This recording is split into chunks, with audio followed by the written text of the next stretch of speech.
It was such a bad year in the music industry that even Michael Jackson caught flack for releasing a video that many viewers found to be too violent, and which he found himself having to quickly re-edit. However, Jackson's long-awaited album Dangerous did go to #1, as did another of the year's more memorable albums, Out of Time, an LP by a quartet of college dropouts from the State University here in Athens, Georgia, who also scored one of the year's most distinctive singles and perhaps its most striking video. That band, of course, was R.E.M. I guarantee that if the Lose My Religion is a hit, it's going to be the only hit this year with a mandolin as the lead instrument.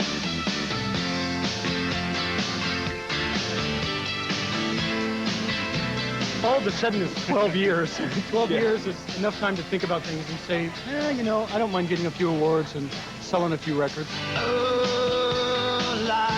R.E.M. sold a lot more than a few records in 1991. Released last winter, the group's 7th album, Out of Time, went on to sell more than 3 million copies in this country alone.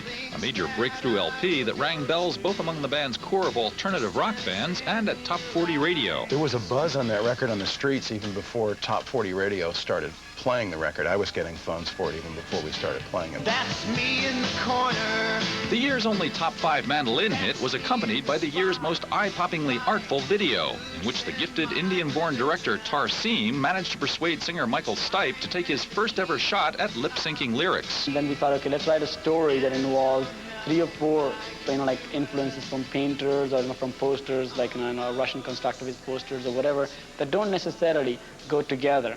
And the only thing that will put them together is, Michael Stipe. Losing My Religion was also a major hit at MTV's 1991 Video Music Awards show. And the winner is R.E.M. R.E.M. R.E.M. Losing My Religion.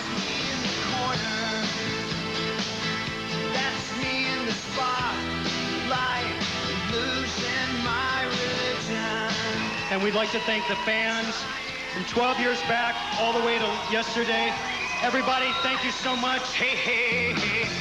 R.E.M. had a #1 hit with the Out of Time album, and for the first time, the band also had some help.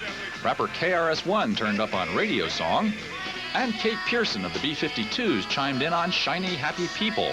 But R.E.M. is a great live band, and some fans wondered why the group didn't tour in support of one of its finest LPs. We still love touring, but, I like chocolate cake, too, but I don't want to eat it every day. This was just the time to not tour for us. R.E.M. did perform this year, but only on television. The band put in memorable appearances on Saturday Night Live, on MTV's 10th anniversary show, and maybe most memorably on MTV's Unplugged.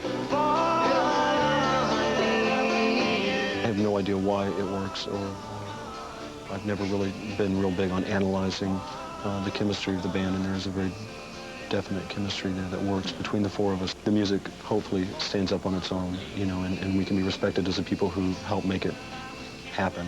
A very good year for R.E.M. Next up, we'll be taking a look at the sudden proliferation of black filmmakers in 1991, the year in celebrity arrests, and the many adventures of Madonna and Guns N' Roses. First, though, here are some memorable visual moments. Do stay tuned.